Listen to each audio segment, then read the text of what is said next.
Bismillahirrahmanirrahim. Assalamualaikum warahmatullahi wabarakatuh. Sebelumnya perkenalkan, nama saya Tiwi dengan NIM 2522105. Di sini saya akan membuat video untuk memenuhi tugas ujian akhir semester jaringan nirkabel. Yang mana dosen pengampunya yaitu Bapak Rian Amanda MPDT. Di sini materi pertama yaitu mengenai antena. Nah, untuk pengertian antena itu yang merupakan tulang punggung sistem nirkabel. Antena sangat penting sebagai perangkat penyesuai atau matching device antara sistem pemancar dengan udara. Bila antena berfungsi sebagai media radiasi gelombang radio dan sebagai perangkat penyesuai dari udara ke udara si penerima. Bentuk dari desain antena ideal yang diharapkan adalah antena yang mempunyai gain yang tinggi, efisiensi tinggi, bobot yang ringan. Antena itu didefinisikan sebagai sebuah alat logam yang digunakan untuk meradiasikan atau menerima gelombang radio. Nah, menurut IEEE pada tahun 1983, definisi antena adalah suatu bagian dari sistem telekomunikasi nirkabel yang digunakan untuk memancarkan atau menerima gelombang radio. Nah, antena sebagai alat atau untuk mengirim dan menerima gelombang elektromagnetik tergantung pada pemakaian dan penggunaan frekuensinya. Nah, antena bisa berwujud berbagai bentuk, mulai dari seutas kabel, dipol, ataupun yagi, dan sebagainya. Antena ini adalah alat pasif tanpa daya atau power yang tidak bisa meningkatkan kekuatan sinyal radio. Dia seperti reflektor pada lampu senter, membantu mengkonsentrasikan dan memfokuskan sinyal. Selanjutnya, fungsi dari antena. Antena adalah salah satu perangkat yang mengubah sinyal-sinyal listrik menjadi gelombang elektromagnetik dan memancarkan ke udara bebas atau sebaliknya, menangkap sinyal gelombang elektromagnetik dari udara bebas dan mengubahnya menjadi sinyal listrik. Nah, berdasarkan definisi tersebut, maka antena memiliki 3 fungsi. Yang pertama, antena berfungsi sebagai konvektor. Nah, dikatakan sebagai konverter karena antena tersebut mengubah bentuk sinyal, yaitu dari sinyal listrik menjadi sinyal elektromagnetik dan sebaliknya, dari sinyal elektromagnetik ke sinyal listrik. Yang kedua, fungsi antena yaitu sebagai radiator. Dikatakan sebagai radiator karena antena tersebut memancarkan gelombang elektromagnetik ke udara bebas sekelilingnya.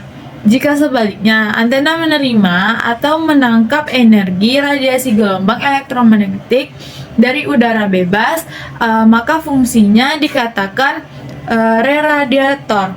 Nah, untuk fungsi yang ketiga, ada antena sebagai impedance matching atau penyesuai impedansi. Dikatakan sebagai impedance matching karena antena tersebut akan selalu menyediakan impedance system. Sistem yang dimaksud di sini adalah seperti saluran transmisi dari udara bebas. Pada saat antena tersebut bekerja atau beroperasi, maka antena akan menyesuaikan impedansi karakteristik saluran dengan impedansi karakteristik udara. Setelah mengetahui pengertian dan fungsi dari antena, selanjutnya yaitu mengenai jenis dari antena. Yang pertama itu ada antena omnidirectional. Nah, antena ini yaitu jenis antena yang memancarkan dan menerima sinyal dari segala arah dengan daya yang sama. Untuk menghasilkan cakupan area yang luas, gen antena ini harus memfokuskan dayanya secara horizontal dengan mengabulkan pola pancaran ke atas dan ke bawah. Dengan demikian, keuntungan dari antena jenis ini adalah dapat melayani jumlah pengguna yang lebih banyak dan biasanya digunakan untuk posisi pengguna yang melebur. Kesulitannya adalah pada pengalokasian frekuensi untuk setiap sel agar tidak terjadi intervensi. Selanjutnya spesifikasi dari antena omnidirectional. Yang pertama itu ada support untuk GSM atau kemudian ada GPRS 4G light frekuensi. Yang kedua ada directional omnidirectional. Yang ketiga frekuensinya 600 sampai 2700 MHz. Yang keempat ada gen 7 dBi. Yang kelima ada SWR kurang lebih 1,5. Selanjutnya ada impedance 50 ohm. Kemudian yang ketujuh bahan kabelnya ada RG58U. Kemudian panjang kabelnya 5 meter sampai atau 16,4 ft. Kemudian ada interface-nya SMA inner type, dan yang terakhir pin bagian dalam berlapis nirkabel putih. Jenis yang kedua ada penguatan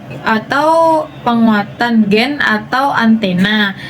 Gen atau directive gen adalah karakter antena yang terkait dengan kemampuan antena mengarahkan radiasi sinyalnya atau penerimaan sinyal dari arah tertentu. Gen antena juga dapat didefinisikan sebagai ukuran keberarahan sebuah antena, di mana gen antena sebagai keluaran daya pada arah tertentu. Gen bukanlah kuantitas yang dapat diukur dalam satuan fisik pada umumnya seperti watt, ohm, dan lain sebagainya, melainkan gen itu suatu bentuk perbandingan. Oleh karena itu, satuan yang digunakan pada gen adalah desibel. Selanjutnya ada antena biquet. Antena biquet merupakan antena kawat dipol lob persegi ganda dengan reflektornya berbentuk sebuah flat panel dengan lebar sisi yang sedikit lebih panjang daripada rangkaian dipolnya, sehingga bertindak seolah-olah sebagai bidang yang tak terhingga luasnya. Letak reflektor tidak jauh dari dipolnya, yang bertujuan untuk mengurangi radiasi ke arah belakang. Dengan jarak yang kecil antara antena dengan reflektornya, antena ini terdiri dua buah antena loop persegi yang digabungkan menjadi satu, sehingga antena biquet memiliki dua loop. Materi selanjutnya yaitu mengenai internet satelit. Sesuai dengan namanya, internet satelit merupakan jaringan internet yang memanfaatkan satelit sebagai media transmisi atau last mile. Dalam hal ini, sinyal yang diberikan oleh internet service provider atau ISP akan diterima oleh satelit khusus yang berada di orbit. Sinyal tersebut kemudian dipantulkan ke bagian lain bumi yang masih berada dalam cakupan satelit tersebut. Umumnya, sinyal dari satelit ini akan diterima oleh alat bernama FSAT atau Very Small Aperture Terminal. FSAT adalah alat serupa antena berbentuk piringan dengan diameter kurang lebih selebar 4 meter. Nah, sinyal yang diterima dari VSAT kemudian akan disalurkan ke gawai dan komputer pengguna menggunakan kabel koaksial dan modem. VSAT ini biasanya ditanam di tanah maupun dipasang di atap supaya proses penerimaan dan pengiriman data melalui alat ini lebih lancar.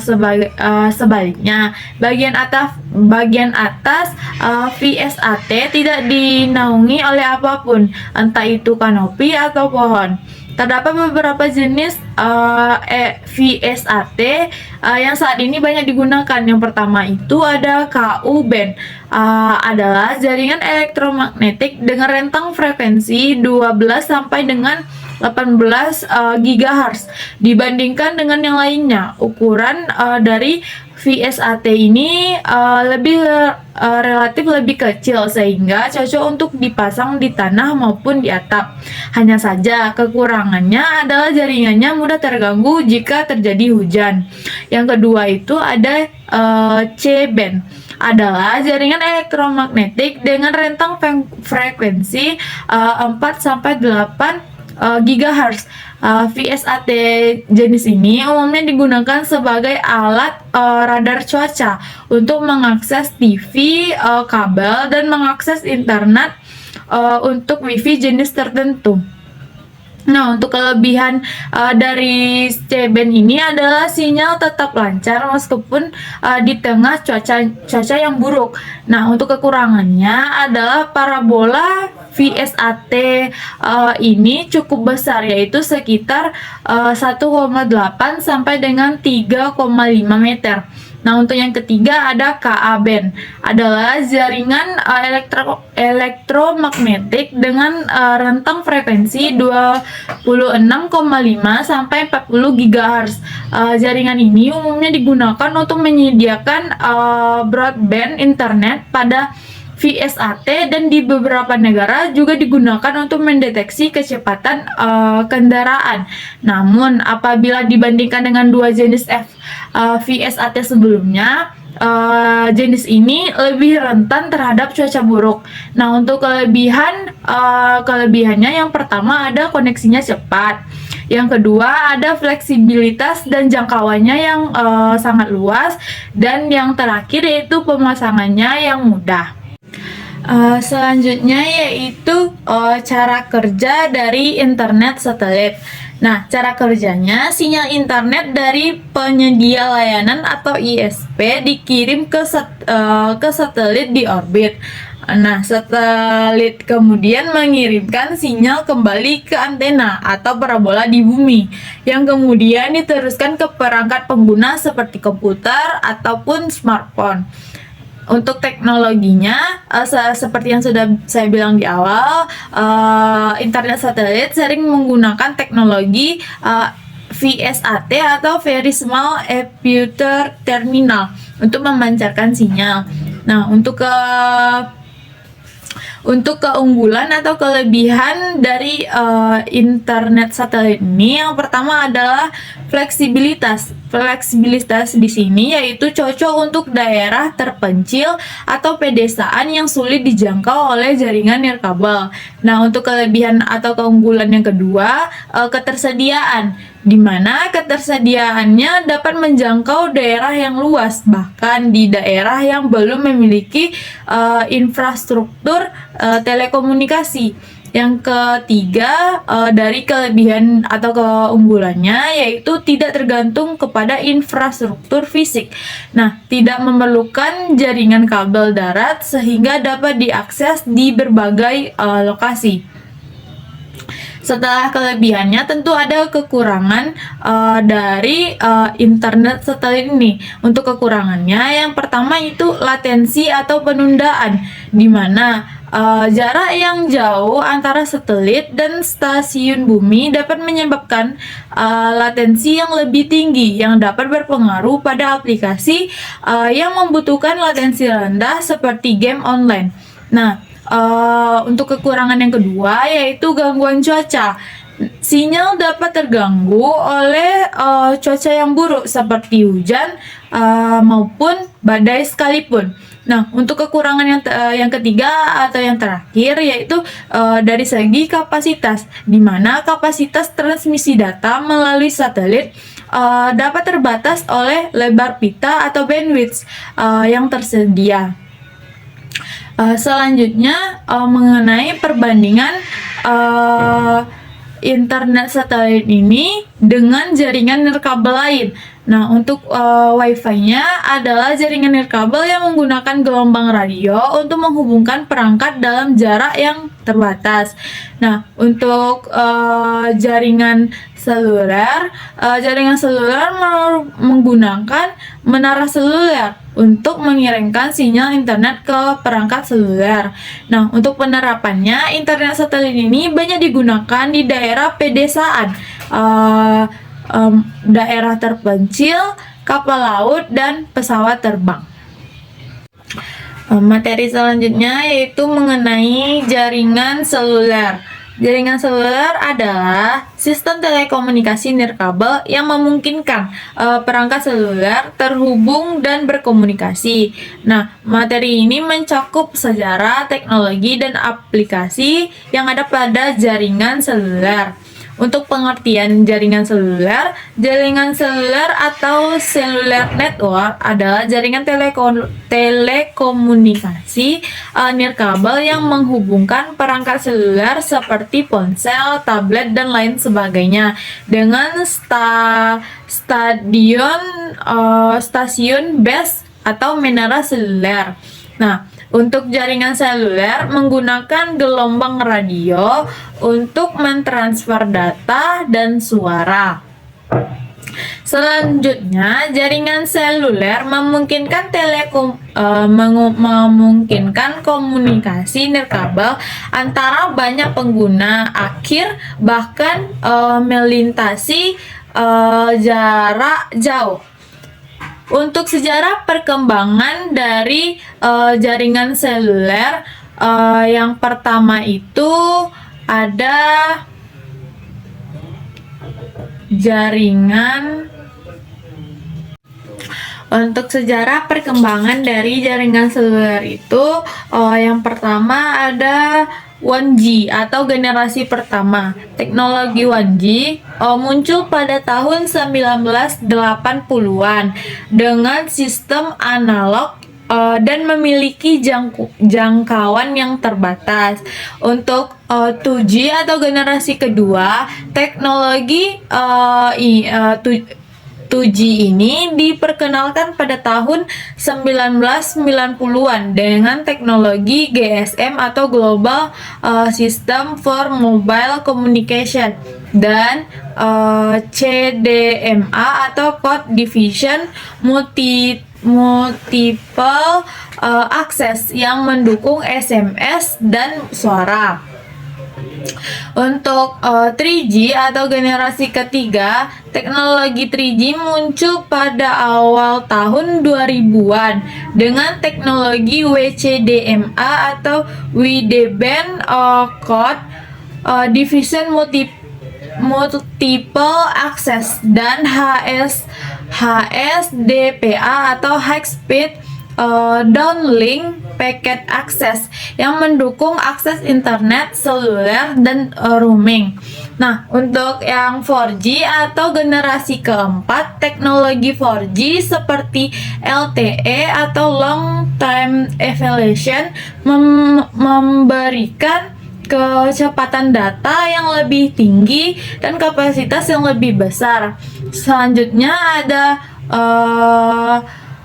5G atau generasi kelima. Teknologi 5G menawarkan kecepatan data yang jauh lebih tinggi, latensi yang lebih rendah, dan kapasitas yang lebih besar, serta mendukung berbagai aplikasi baru seperti IoT atau Internet of Things dan Autonomous Vehicle. Untuk komponen jaringan seluler itu yang pertama ada mobile station atau MS atau user equipment atau UE. Ini adalah perangkat yang digunakan oleh pengguna akhir untuk mengakses jaringan seluler. MS atau UE terdiri dari dua bagian utama. Yang pertama ada terminal seluler, yaitu seperti ponsel, smartphone, tablet, dan lain sebagainya. Ini adalah perangkat fisik yang digunakan untuk berkomunikasi. Di dalamnya terdapat beberapa komponen penting seperti ada antena untuk mengirim dan menerima sinyal radio, kemudian ada transceiver atau mengubah sinyal analog atau suara atau data menjadi sinyal digital untuk transmisi dan sebaliknya. Kemudian ada prosesor atau CPU, mengelola sinyal dan mengelola fungsi-fungsi perangkat. Selanjutnya ada mikrofon untuk menangkap suara pengguna dan mengubahnya menjadi sinyal listrik. Kemudian ada speaker, di mana speaker ini berfungsi untuk mengubah sinyal listrik kembali menjadi gelombang suara yang dapat didengar. Selanjutnya ada baterai, sumber daya listrik perangkat, dan display antar muka visual untuk pengguna. Yang kedua ada subscriber, identity module, yang mana kartu kecil yang menyimpan informasi identitas pelanggan seperti nomor telepon, data operator, dan data autentifikasi. SIM card ini yang memungkinkan perangkat untuk terhubung ke jaringan operator tertentu. Untuk komponen yang kedua ada Base Station Subsystem atau BSS, atau nama lainnya yaitu Radio Access Network atau RAN. Nah, adalah bagian jaringan yang bertanggung jawab untuk mengelola komunikasi radio antara perangkat seluler dan jaringan inti. Untuk komponennya sendiri, yang pertama ada Base Transceiver Station atau BTS. Nah, fungsi utama BTS ini adalah titik akses fisik yang berfungsi sebagai pemancar dan penerima sinyal radio. Nah, ini menghubungkan perangkat seluler atau MS atau UE dengan jaringan inti operator. BTS seringkali disebut sebagai menara seluler karena antenanya sering dipasang di menara atau struktur tinggi lainnya untuk menjangkau area yang luas yang disebut sebagai sel. Kemudian untuk komponen internal dari BTS ini, yang pertama ada antena, yaitu mengirim dan menerima sinyal radio ke dan maupun dari perangkat seluler. Antena ini bisa berupa antena sektoral, mencakup area berbentuk sektor, atau antena omnidirectional, mencakup area 360 derajat. Untuk selanjutnya ada transceiver atau TRX. Nah, perangkat elektronik yang bertanggung jawab untuk mengubah sinyal analog menjadi sinyal digital untuk transmisi dan sebaliknya. TRX juga mengatur kekuatan sinyal yang dikirimkan dan diterima. Kemudian ada power amplifier, meningkatkan kekuatan sinyal radio sebagai dikirimkan melalui antena untuk memastikan sinyal mencapai perangkat seluler dengan kekuatan yang cukup untuk komunikasi yang baik. Nah, untuk jenis dari BTS ini, yang pertama ada makro BTS, yang kedua ada mikro BTS, kemudian ada pico BTS, dan femto BTS. Yang selanjutnya komponen dari jaringan seluler ini, yang pertama ada network switching subsystem atau NSS, atau nama lainnya yaitu core network. Adalah jantung dari jaringan seluler, bertanggung jawab untuk mengelola panggilan suara, sesi data, dan lainnya. Ini adalah pusat kendali yang menghubungkan jaringan seluler dengan jaringan telepon tetap atau PSTN dan jaringan data atau internet. Nah, yang pertama itu ada Mobile Switching Center atau MSC. Nah, ini tuh khusus untuk jaringan 2G atau sampai dengan 3G. Nah, fungsi utamanya adalah pusat kendali utama dari jaringan seluler tradisional seperti exchange telepon dalam jaringan seluler. Nah, tugas MSC ini yang pertama ada manajemen panggilan, kemudian ada mobility management, selanjutnya ada manajemen handoff, dan yang terakhir yaitu authentication dan inskripsi. Selanjutnya yang keempat dari komponen jaringan seluler ini ada eVelvet Packet Core atau EPC untuk 4G Lite. Dengan berkembangnya jaringan ke 4G Lite, arsitektur jaringan inti berubah menjadi lebih berorientasi pada paket data. Dikenal sebagai eVelvet Packet Core atau EPC, komponen utamanya meliputi yang pertama ada Mobile Management Entity atau MME, di mana tugas MME ini yang pertama ada melacak lokasi UE, mengelola handover antara sel dan mengelola. Selanjutnya ada Serving Gateway atau SGW yang tugasnya yaitu mengirimkan paket data dari dan ke UE. Yang ketiga ada Packet Data Network Gateway, yang mana tugasnya yaitu memberikan konektivitas ke internet atau jaringan IP lainnya. Kemudian ada Home Subscriber Server, di mana fungsinya adalah basis data sentral yang ditingkatkan dari HLR untuk jaringan 4G maupun 5G. Dan yang kelima ada operasi dan yang kelima dari komponen jaringan seluler ini yaitu operasi dan pemeliharaan O dan M atau Network Management System. Bagian ini bertanggung jawab untuk memantau, mengontrol, dan mengelola seluruh jaringan seluler. Yang pertama ada operation dan maintenance center atau OMC, atau nama lainnya yaitu Network Management System, di mana tugasnya yaitu memantau status setiap komponen jaringan, mendeteksi kegagalan dan anomali.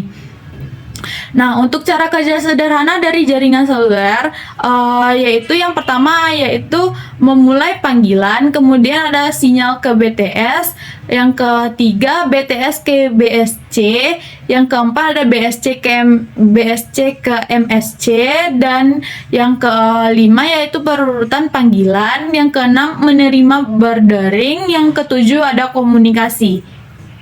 Oke, untuk materi yang terakhir yaitu mengenai jaringan ad hoc.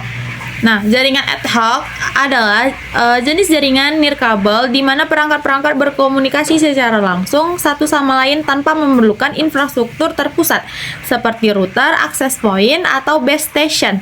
Kata ad hoc sendiri berarti untuk tujuan tertentu atau sementara, yang mencerminkan sifat spontan dan sementara dari pembentukan jaringan ini. Dalam jaringan ad hoc, setiap perangkat bertindak sebagai node yang mampu mengirimkan, menerima, dan meneruskan data. Ini memungkinkan jaringan untuk dibentuk dengan cepat dan fleksibel dimanapun dan kapanpun dibutuhkan, asalkan ada perangkat yang mendukung dan berada dalam jangkauan satu sama lain.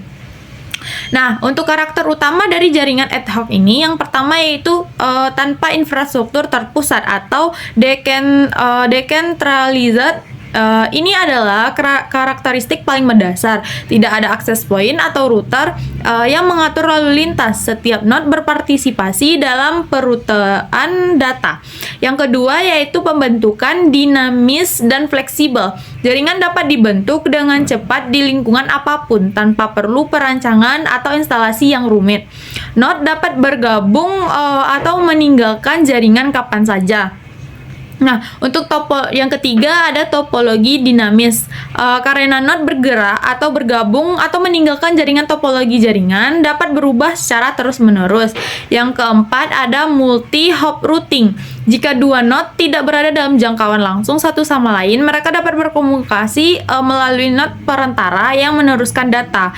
Yang kelima ada keterbatasan sumber daya. Perangkat di jaringan ad hoc seringkali adalah perangkat mobile dengan data baterai terbatas, daya komputasi terbatas, dan memori terbatas. Yang keenam ada bandwidth terbatas. Jaringan nirkabel umumnya memiliki bandwidth yang lebih rendah dibandingkan jaringan kabel dan syarat medium atau spektrum radio dapat menyebabkan interferensi. Yang ketujuh itu ada keamanan yang rentan. Karena tidak ada titik pusat untuk autentikasi atau enskripsi, jaringan ad hoc lebih rentan terhadap serangan keamanan. Yang kedelapan ada skalabilitasnya yang terbatas.